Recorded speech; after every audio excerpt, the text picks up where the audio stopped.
fruit too. Yes. They grow like trees. They grow. Yeah, it's kind of like a tree. It's not exactly a tall tree, but it's kind of like a shrub that grows up about this tall. Yeah, and they need to have their flowers need to be pollinated. So I'm afraid you can't get pineapple on your pizza either. Oh, let's see. Pineapple's not there. What if you wanted garlic on your pizza? You like garlic? Yeah. What do you think? I don't know, but I think it might be pollinated because it does grow. It has a flower and it grows, and yes, we do need pollinators for garlic. Oh, let's see. Onions? Yeah, onions too. Let's see. How about if you wanted olives on your pizza? You don't like olives? Nah. If you did like olives and you wanted them on your pizza, could we put them on? You think? This is a harder one. Actually, they pollinate themselves. The flowers on an olive tree are made so that the pollen can go where it's supposed to without being carried by a bee or a butterfly or something. So we could have olives on our pizza. So right now we have crusted olives. Yum. Let's see. How about mushrooms? Yeah. Yum. I'm kind of like, nah. I don't like. Oh, you can't grow in the ground. They grow in the ground, right? What else? They don't pollinate at all. They're not a flower.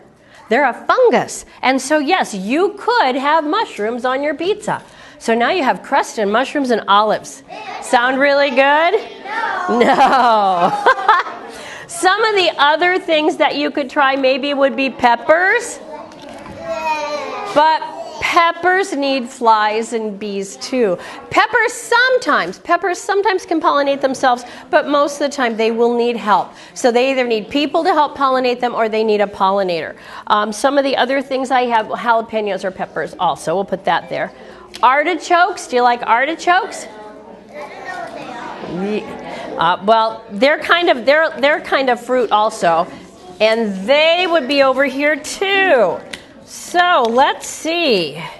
Peppers grow in gardens. Yes, they do. And before they become peppers, they have flowers, and those flowers have to be pollinated for them to grow the peppers. So does that look like a pretty delicious pizza? No. No, I know. So when you think about it, start thinking about when you have dinner tonight or what you had for lunch this afternoon, and think about the things that you depend on pollinators for. Most of our food is dependent on pollinators. One of the things I do at my teacher workshops, and the teachers think I'm crazy, we'll have dinner. I serve them dinner or lunch when we have them there, and I will tell them that we're going to have a pollinator-free lunch, which means that all the food that we eat at our lunch today is going to be food that isn't pollinated by animals. And so they come out into the dining room or the other room that we have, and we have a bowl of corn, and we have a bowl of olives, and we have some salt. And that's their lunch. And they look at me like, we paid $10 for this? And then, of course, around the corner we have their real meal. But that helps them understand that they couldn't have a real meal without having pollinators. Nor could we, could we? So anyway, that's about all I have for today. If you will pick up on your way out, you can pick up our brochures. It will help you plant your own garden and bring in your own pollinators. This is the time of the year you'll be finding lots and lots of butterflies around. Did you have a question? No, it's okay. Does anybody have any questions in our couple minutes? Do you have a question? Butterflies are beautiful. They are, aren't they? I had one that was black and blue on my flowers yesterday. It was really pretty. Yeah.